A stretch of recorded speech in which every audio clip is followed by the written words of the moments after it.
Hello बच्चों, कैसे हो आप सब? अच्छे होंगे आप, पता है आपकी पढ़ाई भी अच्छी चल रही होगी। चलिए आज हम अपना दूसरा पार्ट रोग कारक का ह्यूमन डिजीज का सेकंड पार्ट चालू करते हैं। ठीक है, हमने उसमें पढ़ा था कि संक्रमित रोगों के बारे में हम पढ़ रहे थे। ठीक है, कि संक्रमित रोग मतलब कि जो फैलने से होते हैं, कि कौन कौन से फैलने से होते हैं। तो हमने एक रोग के बारे में पढ़ा था कि दूषित पानी से होने वाले रोग, दूषित पानी से होने वाले रोगों के बारे में पढ़ा था हमने, कौन कौन से होते हैं। उसकी एक ट्रिक थी पोही पेटा पोही हम पढ़ रहे थे। ठीक है, कि संक्रमित रोग मतलब कि जो फैलने से होते हैं, कि कौन कौन से फैलने से होते हैं। तो हमने एक रोग के बारे में पढ़ा था कि दूषित पानी से होने वाले रोग, दूषित पानी से होने वाले रोगों के बारे में पढ़ा था हमने, कौन कौन से होते हैं। उसकी एक ट्रिक थी पोही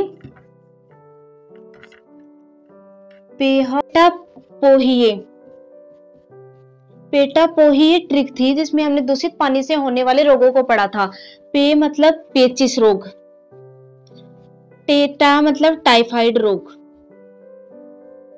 पी मतलब पोलियो रोग, हे मतलब हेपेटाइटिस रोग और हे मतलब हेजा रोग। यही पढ़े थे ना हमने दूषित पानी से होने वाले रोगों को। चलो अब सेकंड पढ़ते हैं कि छूने से होने वाले रोग कौन से हैं। छूने से होने वाले रोग, तो सेकंड पढ़ते हैं हम, छूने से होने वाले रोग। छूने से होने वाले रोग, तो छूने से होने कौन से थे? दूषित पानी से होने वाले रोगों की मैंने एक ट्रिक बताई थी, तो कौन सी थी वो? पेटा पोहिए। कौन सी थी बच्चों? पेटा पोहिए। पी का मतलब बताया था पोलियो, टे का मतलब बताया था टाइफाइड, पे का मतलब बताया था पेचिस, ही का मतलब हिपेटिस और है का मतलब हिजा, ये बताए थे। ठीक है, फिर बताया था कि हिपेटाइटिस 5 ग्रुप में होता है। हिपेटाइटिस ए और ई ग्रुप का होता है। जो हिपेटाइटिस में टोटल 5 ग्रुप होते हैं, हिपेटाइटिस में ए और ई ग्रुप पाया जाता है। बी सी डी जो ये 3 ग्रुप होते हैं बीच के, इसमें सर्वाधिक घातक जो ग्रुप होता है वो बी ग्रुप होता है। बी ग्रुप किसको प्रभावित करता है? लीवर को। इससे कौन सा रोग होता है? पोलियो रोग या फिर जॉन्डिस रोग होता है। ठीक है, अब सेकंड एग्जांपल पढ़ेंगे हम, छूने से होने वाले रोग। तो छूने से होने वाले रोग कौन से हैं?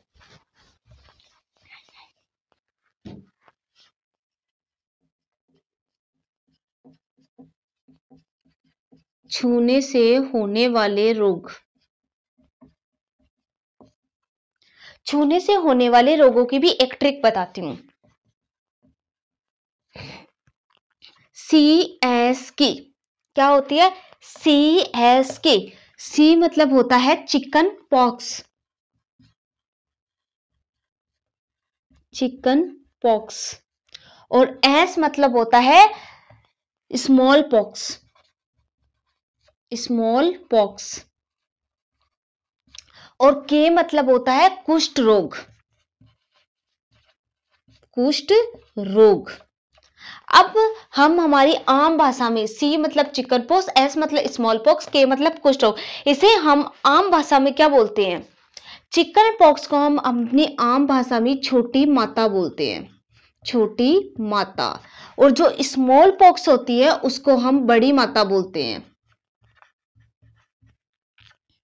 और जो कुष्ठ रोग होता है ना, कुष्ठ रोग, उसके कारण कौन सा रोग होता है? हैंसन रोग, हैंसन रोग, जिसे कूड रोग के नाम से भी जाना जाता है। तो छूने से होने वाले रोगों की ट्रिक क्या हो गई? CSK, chicken pox, chicken pox मतलब छोटी माता, एस मतलब स्मॉल पॉक्स, स्मॉल पॉक्स मतलब बड़ी माता, के मतलब कुष्ठ रोग, कुष्ठ रोग मतलब हैंसन रोग या कूड रोग के नाम से जाना जाता है। ये छूने से होने वाले रोग होते हैं। ठीक है, अब हम थर्ड एग्जाम्पल पढ़ेंगे, ये तो 2 था। अब थर्ड एग्जाम्पल पढ़ेंगे हम कि सीसी मक्खी द्वारा होने वाले रोग। एक सीसी प्रकार की मक्खी होती है, नाम होता है उसका, CC मक्खी से होने वाला रोग, मक्खी से होने वाला रोग। कौन सी मक्खी से होने वाला रोग? सीसी मक्खी से होने वाला रोग। सीसी मक्खी से निद्रा रोग होता है, मतलब उस पेशेंट को सबसे ज्यादा नींद आती है। जो सीसी मक्खी है ना, उसके द्वारा ट्रोपोसोमा रोग होता है। क्या होता है बच्चों? ट्रोपोसोमा रोग, जिसको अफ्रीकन रोग के नाम से भी जाना जाता है, क्योंकि सबसे पहले रोग अफ्रीका में हुआ था। ठीक है, इसको किस नाम से जाना जाता है? निद्रा रोग के नाम से। निद्रा रोग या फिर अफ्रीकन रोग, अफ्रीकन रोग के नाम से जाना जाता है। ठीक है, और इसके कारण कौन सा रोग उत्पन्न होता है? ट्रिपेनोसोमा, ट्रिपेनोसोमा, ट्रिपेनोसोमा रोग उत्पन्न होता है। ठीक है, सीसी मक्खी द्वारा होने वाला रोग कौन सा होता है? निद्रा रोग। निद्रा रोग जिसको अफ्रीकन रोग भी कहते हैं, अफ्रीकन रोग जिसको ट्रिपेनोसोमा रोग के नाम से जाना जाता है। ये सीसी मक्खी द्वारा होने वाले रोग हैं, इसको नोट डाउन कर लो।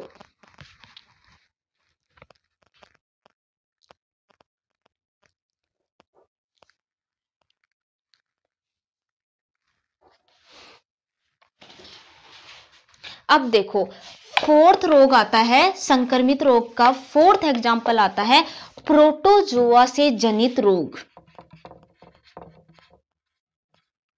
प्रोटोजोआ से जनित रोग, प्रोटोजोआ से जनित रोग। प्रोटोजोआ से जो जनित रोग होता है, मतलब जो प्रोटोजोआ जिसको रोग होता है ना, उस रोग के लक्षण क्या होंगे? उस रोग के लक्षण होंगे कि वो 12 से 18 घंटा वो इंसान सोएगा। सीसी मक्खी द्वारा भी होता है कि उसको निद्रा रोग होता है, मतलब नींद ज्यादा आती है, लेकिन इसमें वो 12 से 18 घंटे लमसम सोएगा। ठीक है, तो रोगी को 15 से 18 मानो, 15 से 18 हावर्स नींद आती है। 15 से 18 हावर्स नींद आती है। ठीक है, प्रोटोजोआ जनित रोग होता है, उसको, उस रोगी को 15 से 18 हावर्स नींद आती है। इससे प्रभावित अंग, प्रोटोजोआ से प्रभावित अंग, मतलब जो प्रोटोजोआ रोग होता है ना जिस इंसान को, वो हमारे बॉडी के कौन से अंग को सबसे ज्यादा डिफेक्ट करता है? तो इसमें पीनियल ग्लैंड, पीनियल ग्लैंड मतलब ग्रंथि, पीनियल ग्लैंड ग्रंथि को प्रभावित करता है। ठीक है, अब एक बात और बताओ, प्रोटोजोआ जिससे जनित रोग होगा उससे 15 से 18 या 12 से 18 घंटे उस रोगी को नींद आएगी। ठीक है, फिर उससे जो हमारी बॉडी के पार्ट हैं उसमें से एक अंग सबसे ज्यादा डिफेक्ट होता है। जैसे हम ज्यादा स्ट्रेस ले लेते हैं तो हमारा सबसे ज्यादा डिफेक्ट माइंड होता है ना, तो उसी प्रकार से मतलब कि सबसे ज्यादा डिफेक्ट हमारी पीनियल ग्लैंड होती है। अब पीनियल ग्लैंड को हम और नामों से भी जानते हैं, तो पीनियल ग्लैंड को हम किस नामों से जानते हैं? देखो, पीनियल ग्लैंड को हम बायोलॉजिकल वॉच, बायोलॉजिकल वॉच के नाम से भी जाना जाता है, जैविक घड़ी जिसको बोलते हैं, जैविक घड़ी। ये क्वेश्चन बहुत बार कंपटीशन एग्जाम में आया है कि बायोलॉजिकल वॉच या जैविक घड़ी के नाम से किस ग्रंथि को जाना जाता है या किस ग्लैंड को जाना जाता है, तो वो पीनियल ग्लैंड होती है। ठीक है, प्रोटोजोआ जनित रोग में। अब इसको पीनियल ग्लैंड को एक और नाम से भी जानते हैं, ब्रेन की सॉइल। किस नाम से जानते हैं? ब्रेन की सॉइल।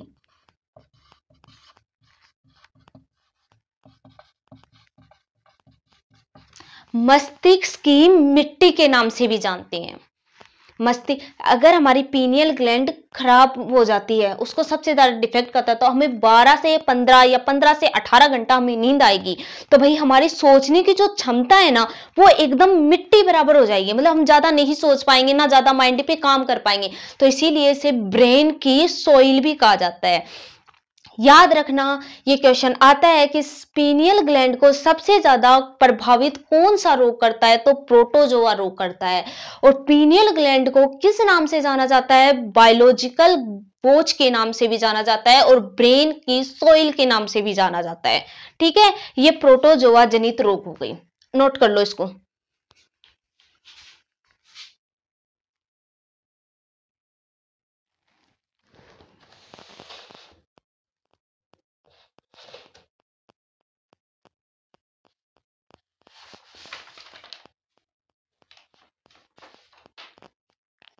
नोट कर लिया।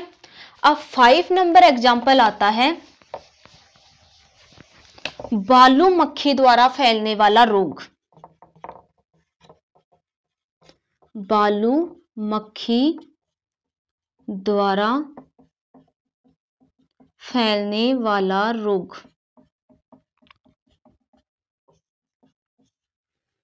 मतलब बालू मक्खी मतलब जो बालू मिट्टी में जो मक्खियां पाई जाती है ना, उसमें पाया जाने वाला रोग, उस रोग का नाम याद रखना है। ठीक है, काला अजार रोग होता है वो। क्या होता है बच्चों, काला अजार रोग। काला अजार रोग, ये तुम्हें याद ही रखने पड़ेंगे रोग, ये याद ही रखने पड़ेंगे कि बालू मिट्टी से होने वाला रोग, बालू मक्खी से होने वाला रोग काला अजार रोग होता है। ठीक है, अब 6 नंबर आता है यौन संबंधित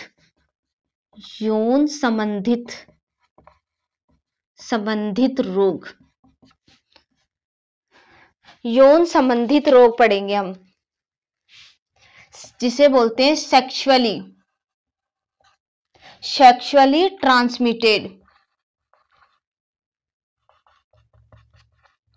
ट्रांसमिटेड डिजीज, जिसे पढ़ेंगे हम यौन संबंधित रोग या सेक्सुअली ट्रांसमिटेड डिजीज। कौन से होते हैं, ठीक है, सेक्सुअली ट्रांसमिटेड डिजीज होती है, वो कौन कौन सी होती है वो पढ़ेंगे। तो देखो, सेक्सुअली ट्रांसमिटेड रोग से कौन कौन से रोग हो सकते हैं। पहला एड्स, यौन संबंधित रोग है ना, एड्स, HIV, ठीक है, हेपेटाइटिस, और कौन से रोग होते हैं सोच के देखो। हेपेटाइटिस कौन से प्रकार का, BCD प्रकार का। ठीक है, और गोनेरिया रोग और सिफिलिस रोग पढ़े हुए कुछ याद आ रहे हैं। गोनेरिया सिफिलिस रोग हमने किस में पढ़े थे, कुछ तो याद आया होगा। सिफिलिस किस में पढ़ा था, सिफिलिस बताओ।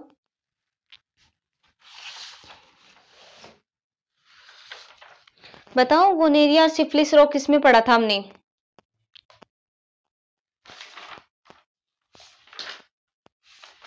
सिफिलिस और गोनेरिया रोग जीवाणु जनित रोग होते हैं, जिसपे मैंने एक छोटा सा वीडियो बनाया था। के हाई स्कूल NP के साथ एक ग्रुप डिस्कशन करता है।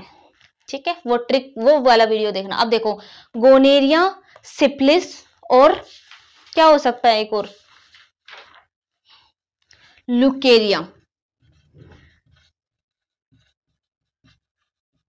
अब देखो, यौन संबंधित रोग, सेक्सुअली ट्रांसमिटेड डिजीज क्या होती है।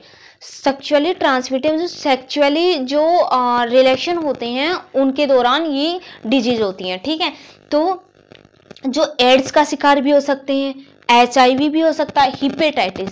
अब मैंने तुम्हें बताया था कि हिपेटाइटिस में 5 ग्रुप होते हैं, जिसमें A और E ग्रुप, ये 2 ग्रुप होते हैं। तो दूषित पानी से फैलने वाले रोग हिपेटाइटिस में आते हैं, और जो B और C और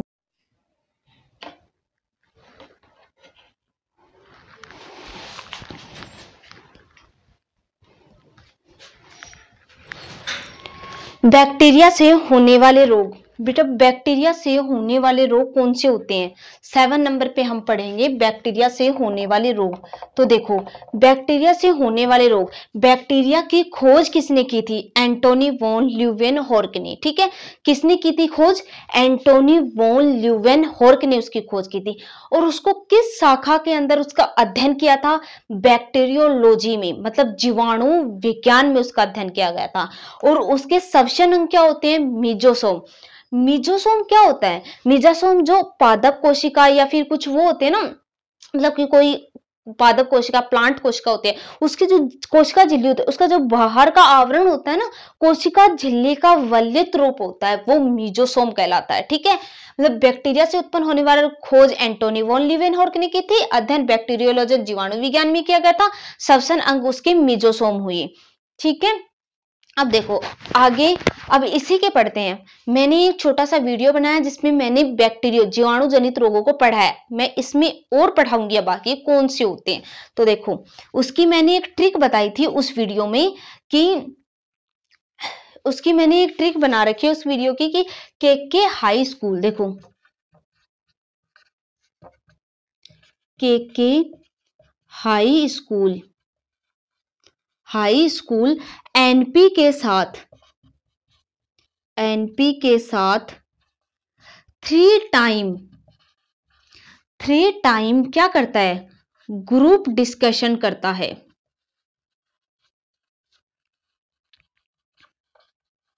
ये इस ट्रिक से जीवाणु जनित रोगों के बारे में हम पढ़ेंगे कि के क्या करता है? हाई स्कूल एनपी के साथ 3 टाइम्स ग्रुप डिस्कशन करता है। 3 टाइम्स ग्रुप डिस्कशन का मतलब है कि के मतलब, हम के मतलब क्या लगा सकते हैं? थोड़ा सा अपना माइंड पे जोड़ दो और बताओ कि के मतलब क्या लगा सकते हो? के मतलब होता है बच्चों कुष्ठ रोग, कुष्ठ रोग। ठीक है, और इस के का मतलब होता है कुकर, कुत्ता खांसी जिसको बोलते हैं, कुत्ता खांसी। और हाई का मतलब होता है हेजा, इसका मतलब हुआ हेजा। ठीक है, अब देखो, अब इसमें स्कूल का मतलब होता है सिफिलस। अब देखो इसमें आएंगे वो सिफिलस, जो हमने यौन संबंधित रोग में पढ़ा था ना, सेक्सुअलिटी ट्रांसमिटेड डिजीज में पढ़ा था ना कि गोनेरिया और सिफिलिस रोग, इसमें आएंगे वो। स्कूल मतलब सिफिलिस रोग होता है। एन मतलब नरेंद्र मोदी प्रधानमंत्री जोड़ो। ठीक है, एन मतलब क्या हो सकता है बच्चों? एन मतलब होता है न्यूमोनिया,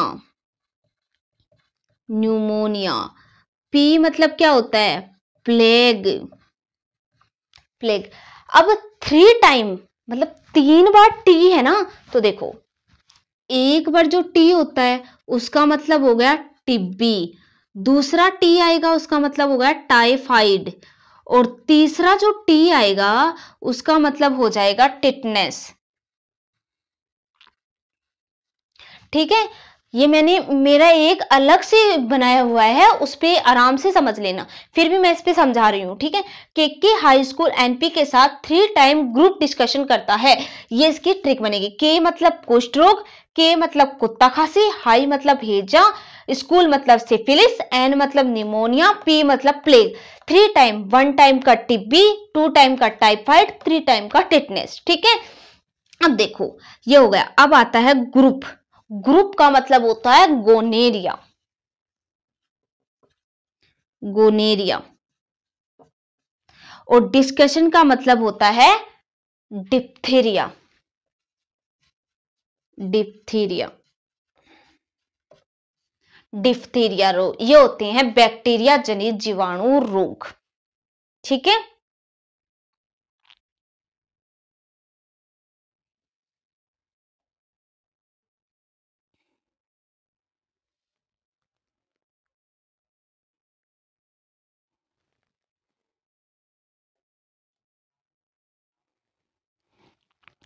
क्या आ गया बच्चों?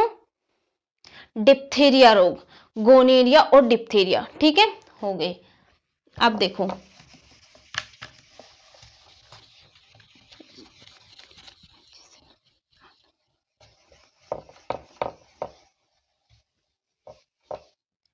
आठ नंबर पे हम पढ़ेंगे मच्छर से होने वाले, उत्पन्न होने वाले रोग। मच्छर से मतलब मस्कीटो से, मॉस्किटो से।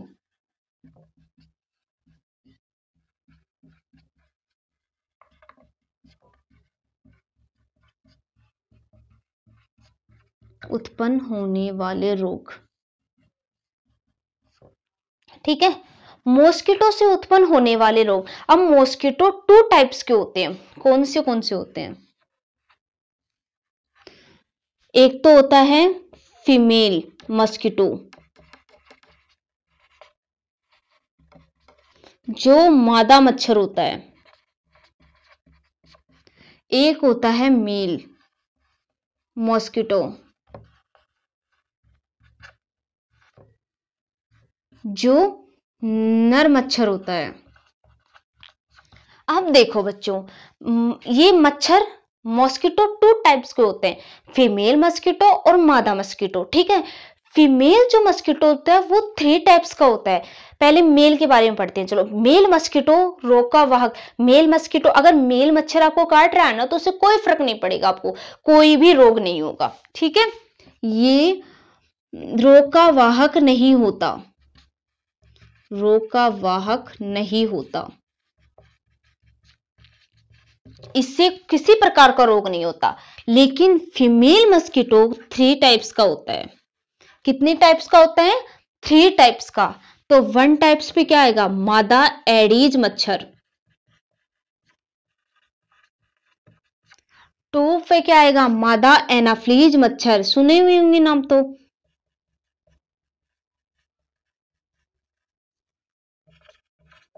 और 3 पे क्या आएगा? मादा क्यूरेक्स मच्छर।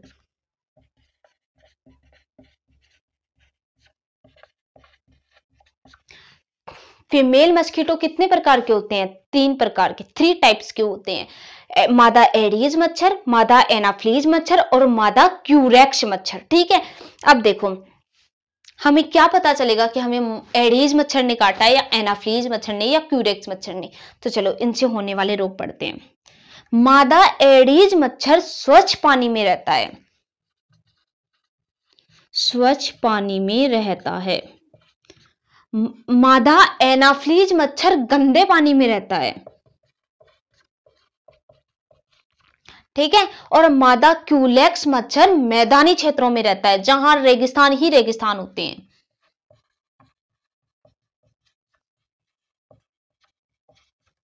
ठीक है। अब देखो, मादा एडीज मच्छर जो स्वच्छ पानी में रहता है, उससे कौन सा रोग होता है? उससे डेंगू रोग होता है और चिकनगुनिया होता है।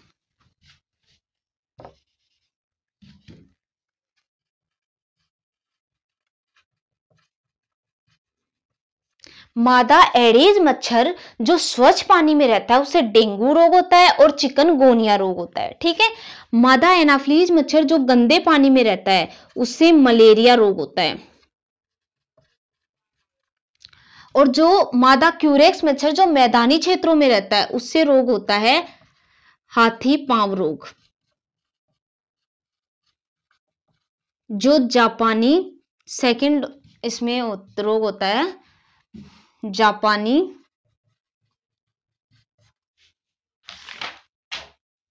जापानी मस्तिष्क सोंध रोग।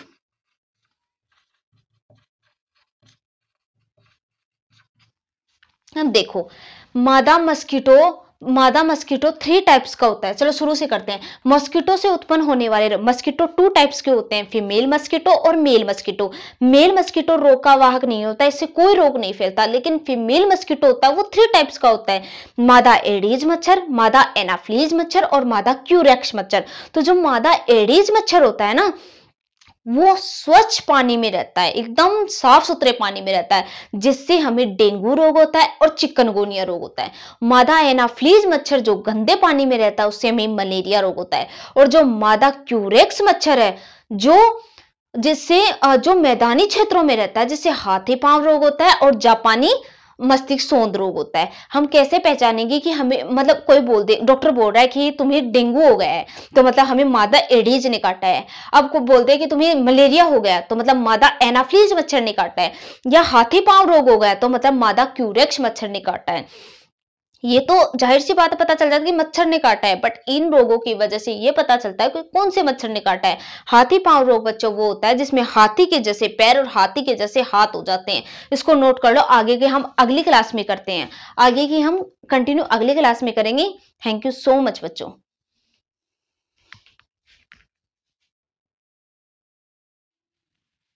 नोट कर लो इसको।